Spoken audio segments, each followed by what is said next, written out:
Okay. Hi అందరికి. Finally WrestleMania night 2 అయిపోయింది. అఫీషియల్‌గా వ్రెస్సెల్ మేనియా అనేది ఎండ్ అయిపోయింది. Finally Roman Reigns new world champion అయిపోయిండు సీఎం పంక్‌ని ఓడించి. అండ్ అంతేకాదు ఈ వ్రెస్సెల్ మేనియా నైట్ 2లో పెద్ద షాకింగ్ ఏదైనా ఉంది అంటే Brock Lesnar retirement. Out of nowhere Brock Lesnar retire అయిపోయిండు. ఏ మాత్రం కూడా హింట్ లేకుండా, ఏ మాత్రం కూడా టీజ్ ఇవ్వలేదు బ్రాక్ లెస్నర్ రిటైర్ అవుతాడని. Out of nowhere Brock Lesnar retire అయిపోయిండు మ్యాచ్‌లో ఓడిపోయిన తర్వాత. అసలు సమ్మర్ స్లామ్‌లో కదా బ్రాక్ లెస్నర్ రిటైర్ అవ్వాల్సింది. ఇప్పుడెందుకు అయిండు? ఔట్ ఆఫ్ నోవేర్ చాలా చాలా షాకింగ్‌గా ఉండే అండ్ చాలా చాలా ఎమోషనల్‌గా ఉంది. ఫ్యాన్సే కాదు, బ్రాక్ లెస్నర్ కూడా ఏడ్చిండు. పాల్ హేమన్ కూడా ఏడ్చిండు. బ్రాక్ లెస్నర్ ఫైనల్లీ రిటైర్మెంట్ తీసుకుండు మ్యాచ్‌లో ఓడిపోయిన తర్వాత. సో నిజంగా చాలా చాలా షాకింగ్‌గా అండ్ సాడ్‌గా కూడా ఉండే ఇది. సో ఈరోజు వ్రెస్సెల్ మేనియాలో ఏమేమి జరిగినాయో అన్ని ఈ వీడియోలో మాట్లాడేద్దాం. సో స్టార్టింగ్‌లోనే మన జాన్ సీనా వస్తాడు. జాన్ సీనా వచ్చి ఫ్యాన్స్ అందరికి వెల్కమ్ చెప్తాడు. అండ్ నిన్న నైట్ 1 మంచిగా జరిగింది. అండ్ ఈరోజు నైట్ 2కి వెల్కమ్ చెప్తామని జాన్ సీనా చెప్తాడన్నమాట. అఫీషియల్‌గా నైట్ 2 స్టార్ట్ అయిపోయిందని. సో దాని తర్వాత ఇక ఒబా ఫెమీ వస్తాడు. ఒబా ఫెమీకి ఫ్యాన్స్ ఫుల్ సపోర్ట్ చేసినారు. థీమ్ సాంగ్ ప్లే అవ్వడంతో ఒబా ఫెమీ రింగ్‌లోకి వచ్చేస్తాడు. అండ్ దాని తర్వాత బ్రాక్ లెస్నర్ వస్తాడు. అండ్ మ్యాచ్ గురించి చెప్పుకోవడానికి ఎక్కువగా ఏం లేదన్నమాట. సో ఇక్కడ ఒబా ఫెమీని హైప్ చేసినారు. అండ్ ఒబా ఫెమీ క్లియర్‌గా టార్చ్ పాస్ చేసిండు ఇక్కడ ఈ మ్యాచ్‌లో బ్రాక్ లెస్నర్. సో మొత్తం ఒబా ఫెమీదే అప్పర్ హ్యాండ్ ఉండే. బ్రాక్ లెస్నర్‌ని రింగు బయట పడేస్తాడు మన ఒబా ఫెమీ. అప్పుడు బ్రాక్ లెస్నర్‌కి ఏం చేయాలో తెలవదు. ఏం చేయాలో తెలవక చాలా చాలా ఫ్రస్ట్రేట్ అవుతాడన్నమాట.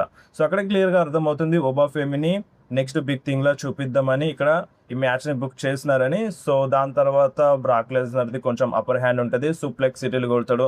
అండ్ ఒక F5 కూడా కొడతాడు. But no use. Oba Femi మళ్ళీ లేస్తాడన్నమాట. ఒబా ఫెమీ ఫినిషర్ కొట్టేస్తాడు. బ్రాక్ లెస్నర్‌కి పిన్ చేస్తాడు. ఈ మ్యాచ్‌లో ఒబా ఫెమీ విన్ అవుతాడు. మ్యాచ్ అయిపోయిన తర్వాత ఒబా ఫెమీ బ్యాక్ స్టేజ్ వెళ్తాడు. బట్ బ్రాక్ లెస్నర్ అక్కడే రింగు మధ్యలో కూర్చుంటాడు. సో రింగు మధ్యలో కూర్చొని ఆ చేతుకున్న గ్లౌస్ తీసేస్తాడు. అండ్ ఆ షూస్ ఇడిచేస్తాడు. ఆ షూస్ ఇడిచేసేటప్పుడు బ్రాక్ లెస్నర్ చాలా చాలా ఎమోషనల్ అయిపోయిండు. అసలు ఏం జరుగుతుందో అసలు నాకు కూడా అర్థం కాలేదు. చాలా చాలా షాకింగ్‌గా ఉండే. అసలు రిటైర్మెంట్ ఏంది అసలు ఇప్పుడు? ఏ మాత్రం హింట్ లేకుండే, ఏం తెలవదు బ్రాక్ లెస్నర్ రిటైర్ అవుతారని ఎవరు కూడా ఎక్స్పెక్ట్ చేయలేదు. నిజంగా చాలా చాలా సాడ్‌గా ఉండే. సో బ్రాక్ లెస్నర్ ఆ షూస్ ఇడిచేస్తాడన్నమాట. రింగ్ మధ్యలో పెడతాడు. అండ్ ఫ్యాన్స్ అందరూ థ్యాంక్ యూ బ్రాక్ అని చాంట్ చేస్తారన్నమాట. ఆ షూస్ ఎప్పుడైతే ఇడవడం స్టార్ట్ చేసేస్తాడో అప్పుడు ఇక ఫ్యాన్స్ అందరూ థ్యాంక్ యూ బ్రాక్ అని చాంట్ చేస్తారు. అండ్ పాల్ హేమన్ కూడా రింగ్లోకి వస్తాడు. రింగ్లోకి వచ్చి మన Brock Lesnar Paul Heyman hug తీసుకుంటారు. అండ్ మళ్ళీ ఒకసారి బ్రాక్ లెస్నర్ అంటే ఆ షూస్ని మధ్యలో పెట్టి అండ్ అక్కడ ఉన్న ఫ్యాన్స్కి థ్యాంక్స్ చెప్తాడు అన్నమాట. అండ్ రింగ్ మధ్యలో కూర్చుంటాడు. అంటే వెళ్ళిపోయేటప్పుడు రింగ్ మధ్యలో అంటే మోకాళ్ళ మీద కూర్చొని రింగ్కి రెస్పెక్ట్ చేసి అక్కడ నుండి వెళ్ళిపోతాడు. ఫ్యాన్స్తో చేయగలుగుతూ వెళ్ళిపోతాడు బ్రాక్ లెస్నర్. అండ్ వెళ్తూ ఉండగా కూడా ఫ్యాన్స్ ఫుల్ చాంట్ చేస్తారు థ్యాంక్ యూ బ్రాక్ అని. ఆయన అప్పుడు బ్రాక్ లెస్నర్ మళ్ళొక్కసారి ఆగి ఫ్యాన్స్ అందరికీ థ్యాంక్స్ చెప్తాడు. అండ్ పాల్ హేమన్ ఫేస్ చూడాలి, ఏడుస్తాడు అన్నమాట పాల్ హేమన్ కూడా. నిజంగా చాలా చాలా ఎమోషనల్ ఉండే. బ్రాక్ లెస్నర్ రిటైర్ అవుతుండు. మన బీస్ట్, మన ఆల్ఫా మేల్ ఫైనల్లీ రిటైర్ అయిపోయాడు. సో నిజంగా చాలా చాలా ఎమోషనల్ ఉండే. అసలు ఎక్స్పెక్ట్ చేయలేదు ఇలా జరుగుతుందని, బ్రాక్ లెస్నర్ రిటైర్ అవుతాడని మ్యాచ్‌లో. సో బ్రాక్ లెస్నర్ ఇక రిటైర్ అయిపోయిండు. బ్యాక్ స్టేజ్ వెళ్ళిపోతాడు ఫ్యాన్స్కి బాయ్ చెప్పేసి. సో ఇదైతే ఎక్స్పెక్ట్ చేయలేదు. అండ్ నెక్స్ట్ ల్యాడర్ మ్యాచ్ జరిగిందన్నమాట ఇంటర్ కాంటినెంటల్ ఛాంపియన్షిప్ కోసం. ఇది ఒక బ్యాంగర్ మ్యాచ్. నిన్న వీడియోలో చెప్పినట్టుగానే ఇది హై ఫ్లయింగ్ యాక్షన్ ఉంటుంది, అథ్లెటిజం బాగుంటుందని చెప్పినాను. వేరే లెవెల్లో చూపించినారు ఈ మ్యాచ్ని. సో అందరు వచ్చేస్తారు. మ్యాచ్ ఒఫిషియల్గా స్టార్ట్ అయిపోతుంది. ఈ మ్యాచ్లో కొన్ని మూమెంట్స్ ఉన్నాయి వేరే లెవెల్ అని చెప్పాలి. అంటే ల్యాడర్ పైనుండి మన జేడీ మెక్డొనాల్డ్ డ్రాగన్ లీకి స్పానిష్ ఫ్లై కొడతాడు. అది వేరే లెవెల్. అండ్ ఆ ల్యాడర్ పైనుండి మళ్ళీ మన పెంటా మెక్సికన్ డిస్ట్రాయర్ కనెక్ట్ చేస్తాడు జేడీ మెక్డొనాల్డ్కి. అది వేరే లెవెల్ మూమెంట్. అండ్ ఇంకొకటి మన రే మిస్టీరియో డైరెక్ట్గా రింగ్ నుండి మన రూసెవ్ మీద ల్యాండ్ అవుతాడు. అంటే రింగ్ బయట ఒక ల్యాడర్ని సెట్ చేసి ఉంటుంది. ఆ ల్యాడర్ పైన ల్యాండ్ అవుతాడు అన్నమాట. మన రూసెవ్ దాని మీద ఉంటాడు. అది వేరే లెవెల్ మూమెంట్. అండ్ ఇంకొకటి మన జవాన్ ఎవన్స్ ఓజీ కట్టర్ కనెక్ట్ చేస్తాడు. రింగ్ పోల్ పైన ఉండి మన రూసెవ్ ఏమో ల్యాడర్ పైన ఉంటాడు. సో అప్పుడు ఓజీ కట్టర్ కనెక్ట్ చేస్తాడు. వేరే లెవెల్ ఉండే. Back to back high action జోనికి దొరికింది ఈ మ్యాచ్లో. ఈ మ్యాచ్ వేరే లెవెల్. ఎవరైనా చూడకపోతే ఈ మ్యాచ్ని చూడండి. చాలా చాలా కిర్రాగా ఉంది. అండ్ ఫైనల్లీ ఈ మ్యాచ్లో మన పెంటానే విన్ అయ్యిండు. సో ఇప్పుడు స్టిల్ మన ఇంటర్ కాంటినెంటల్ ఛాంపియన్ మన పెంటానే. And next Trick Williams versus Sami Zayn మధ్య United States championship match. So ఈ మ్యాచ్ వార్ వన్ సైడ్ అని చెప్పాలి. ఫ్యాన్స్ మొత్తం బూ చేసేసినారు సామీ జైన్ ఎప్పుడైతే అప్పర్ హ్యాండ్ ఉంటుందో అప్పుడు ఇక ఫ్యాన్స్ మొత్తం బూ చేసి పడేసినారు సామీ జైన్కి. అండ్ అంతేకాదు లిలియాటి పైన కూడా సామీ జైన్ అటాక్ చేస్తాడు అండ్ ఇంకా ఫ్యాన్స్ బూ చేయడం స్టార్ట్ చేసేసినారు. సో దాని తర్వాత ట్రిక్ విలియమ్స్ అప్పర్ హ్యాండ్ వస్తుంది. సో ట్రిక్ విలియమ్స్ ఫినిషర్ కొడతాడు సామీ జైన్కి, ఈ మ్యాచ్లో విన్ అవుతాడు. సో ఇప్పుడు Trick Williams new United States champion. And next Demon Finn Balor versus Dominik Mysterio మధ్య స్ట్రీట్ ఫైట్ మ్యాచ్. సో ఈ మ్యాచ్ నిన్నటి వరకు నార్మల్గానే ఉండే, ఈ రోజు మార్నింగ్ స్ట్రీట్ ఫైట్ అని అఫీషియల్ చేసేసినారు. ఆల్రెడీ నేను ఇన్స్టాగ్రామ్లో కూడా మెన్షన్ చేసినాను, మ్యాచ్ స్టార్ట్ అవ్వక ముందు అంటే రెస్ల్మేనియా స్టార్ట్ అవ్వక ముందే మెన్షన్ చేసినాను స్ట్రీట్ ఫైట్ అని. సో స్ట్రీట్ ఫైట్ అన్నారు కానీ పెద్దగా ఏం లేదు, ఇంపాక్ట్ ఏం లేకుండే, జస్ట్ అక్కడే రింగు మధ్యలోనే అక్కడ ఆ సరౌండింగ్స్లోనే ఫైట్ చేసిన తప్ప ఆ స్ట్రీట్లోకి వెళ్ళి అటువంటి ఫైట్ ఏం చూడడానికి దొరకలేదు. సో డీమన్ ఫిన్ బ్యాలర్ ఎంట్రీ బాగుంది. అండ్ దాని తర్వాత డామినిక్ మిస్టీరియో కూడా ఒక స్పెషల్ ఎంట్రన్స్ దొరికింది, అది కూడా బాగానే ఉండే. సో ఈ మ్యాచ్ గురించి మాట్లాడితే యూజ్ చేసినారు, కెండో స్టిక్స్ యూజ్ చేసినారు, చైర్స్ యూజ్ చేసినారు అండ్ టేబుల్స్ కూడా యూజ్ చేసినారు, బాగానే ఉండే. మరీ హై ఎక్స్పెక్టేషన్స్ పెట్టుకున్నంతగా ఏం లేదు, జస్ట్ నార్మల్గా అలా వెళ్ళిపోయింది. మరీ అంతగా బ్యాడ్ లేదు, మరీ అంతగా హై కూడా లేదన్నమాట, ఫ్లాట్గా వెళ్ళిపోయింది. సో ఈ మ్యాచ్లో మన డీమన్ ఫిన్ బ్యాలర్ విన్ అవుతాడు. And next Rhea Ripley versus Jade Cargill మధ్య WWE women's championship match. So ఈ మ్యాచ్ బాగానే ఉంది, మరీ అంతగానే ఏం లేదు ఎక్స్పెక్ట్ చేసినంతగానం. అంటే మనం ఎక్స్పెక్ట్ చేసిందే అంటే ప్రెడిక్ట్ చేసిందే, ఈ మ్యాచ్లో ఫ్యాబ్ మిచన్ వచ్చి ఇన్వాల్వ్ అవుతారు. సో అప్పుడు ఇయో స్కై హెల్ప్ చేయడానికి వస్తుందని చెప్తున్నాను.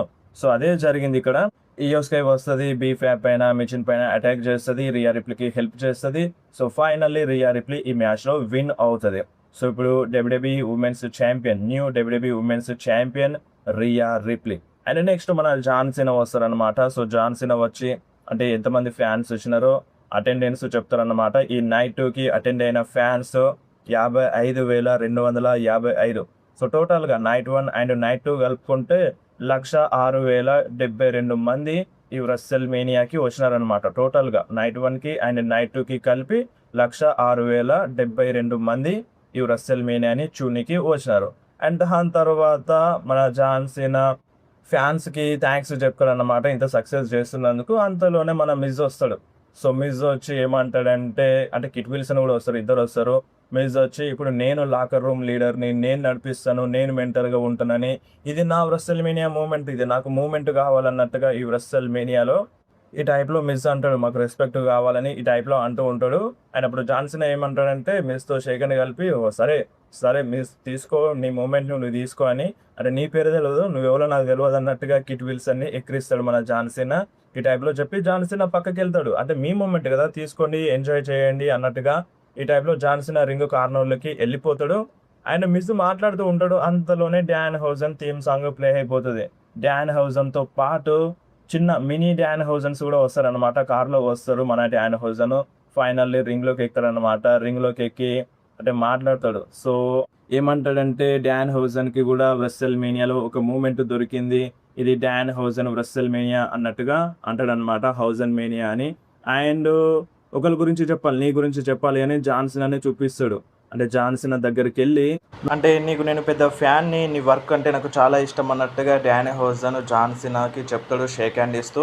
అండ్ దాని తర్వాత మిస్కి కోపం వస్తుంది, అసలు ఇక్కడ ఏం జరుగుతుంది, ఇది రెస్ల్మేనియానా, ఇదేమన్నా సర్కస్ అన్నట్టుగా మిస్ అంటాడు. అండ్ దాని తర్వాత కిట్ విల్సన్కి చెప్తాడు అన్నమాట, నువ్వేదైనా చెప్పు అని.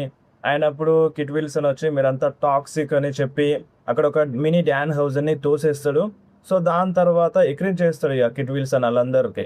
సో అప్పుడు ఒక మినీ డాన్ హౌజన్ వచ్చి కిట్ విల్సన్ పైన అటాక్ చేస్తాడు, అంటే ఎక్కడ కొట్టాలో అక్కడే కొడతాడు అనమాట. సో దాని తర్వాత ఆ మినీ డాన్ హౌజన్స్ అంతా కలిసి కిట్ విల్సన్ని రింగ్ బయట పడేస్తారు. అండ్ అప్పుడు మిస్కి కోపం వచ్చి సో ఆ మినీ డాన్ హౌజన్స్ పైన అటాక్ చేస్తాడు. అండ్ వాళ్ళందరూ కూడా రింగ్ బయట పడిపోతారు. అండ్ అప్పుడే మన డాన్ హౌజన్ మిస్కి మళ్ళీ ఎక్కడ కొట్టాలో అక్కడే కొడతాడు అనమాట. సో దాంతో మిస్ కింద పడిపోతాడు. సో అప్పుడు మన డాన్ హౌజన్ 5 నకుల్ షఫుల్ కనెక్ట్ చేస్తాడు అన్నమాట మన మిస్కి. సో చాలా చాలా ఇంప్రెసివ్గా ఉండే. అండ్ దాని తర్వాత ఇక మన డాన్ హౌజన్ వెళ్ళిపోతాడు. సో మన మిస్ని ఆ మినీ డాన్ హౌజన్స్ మోసుకెళ్తారు అన్నమాట, 7ని కదా మోసుకెళ్ళినట్టుగా. వెరీ వెరీ ఇంట్రెస్టింగ్గా ఉండే. అండ్ దాని తర్వాత జాన్సన్ రింగ్లోనే ఉంటాడు. అంటే ఈ లైఫ్ చాలా బాగుందన్నట్టుగా చెప్తారన్నమాట, రిటైర్మెంట్ లైఫ్ చాలా బాగుందన్నట్టుగా చెప్తాడు మన జాన్సీనా. అండ్ ఇప్పుడు టైం ఫర్ మెయిన్ ఈవెంట్ అని చెప్పేస్తాడు. సో దాని తర్వాత ఇక మన రోమన్ రైన్స్ ఒక స్పెషల్ ఎంట్రన్స్ చూడడానికి దొరుకుతుంది అన్నమాట. వాళ్ళ ఫ్యామిలీస్కి చూపిస్తారు, వాళ్ళ ఫ్యామిలీ లెగసీని చూపిస్తారు. అండ్ ఒక మంచి ఎంట్రన్స్ అనేది ఉంటుంది మన రోమన్ రైన్స్కి. అండ్ ఇంకొకటి ఓజీ థీమ్ సాంగ్, మన Roman rains old theme song వచ్చిందన్నమాట. అండ్ అంతేకాదు గోల్డెన్ గ్లవ్ కూడా వేసుకొచ్చిండు, గోల్డెన్ అండ్ బ్లాక్ గ్లవ్ వేసుకొచ్చిండు అనమాట రోమన్ రైన్స్.